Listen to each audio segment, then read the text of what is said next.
जनतेच्या हितासाठी नेहमी तत्पर जनसेवा न्यूज सबस्क्राइब करा आणि रहा अपडेट फक्त जनसेवा न्यूजवर। जिल्हा परिषद निवडणुकीसाठी आरक्षण जाहीर होताच चंद्रपूरच्या राजकीय पटावर नव्या घडामोडींना सुरुवात झाली आहे। विशेषतः सावली तालुक्यात युवकांमध्ये लोकप्रिय असलेले युवा नेतृत्व, चंद्रपूर जिल्हा मध्यवर्ती सहकारी बँकेचे संचालक व 724 फाउंडेशनचे संस्थापक रोहित बोम्मावार लवकरच भारतीय जनता पक्षात प्रवेश करणार असल्याची जोरदार चर्चा सुरू झाली आहे। विश्वसनीय सूत्रांनुसार बोम्मावार मुख्यमंत्री देवेंद्र फडणवीस तसेच भाजपच्या वरिष्ठ नेत्यांशी संपर्कात असून येत्या काही दिवसात मुंबईत भाजपच्या प्रमुख नेत्यांच्या उपस्थितीत त्यांचा औपचारिक पक्षप्रवेश सोहळा होणार आहे। त्यांच्या प्रवेशामुळे सावली तालुक्यात भाजपला युवकांमध्ये मोठा पाठिंबा मिळण्याची शक्यता व्यक्त केली जात आहे। गेल्या काही वर्षांपासून बोम्मावार यांनी सहकार, शिक्षण आणि समाजसेवा या क्षेत्रात ठसा उमटवला आहे।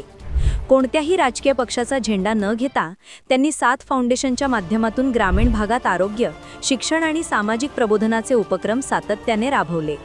त्यामुळे त्यांच्या कार्याची विश्वासार्ह, सकारात्मक आणि समर्पित कार्यकर्त्याची प्रतिमा समाजात निर्माण झाली आहे। सीडीसीसी बँकेत निवडून आल्यानंतर बोम्मावार यांची आमदार बंटी भांगडिया यांच्याशी जवळीक वाढली। त्यांच्या विविध कार्यक्रमांमध्ये बोम्मावार यांची उपस्थिती तसेच सावली येथे आयोजित सर्वात मोठा दहीहंडी उत्सवात भांगडिया यांच्या प्रमुख उपस्थितीने या चर्चेला अधिक चालना मिळाली।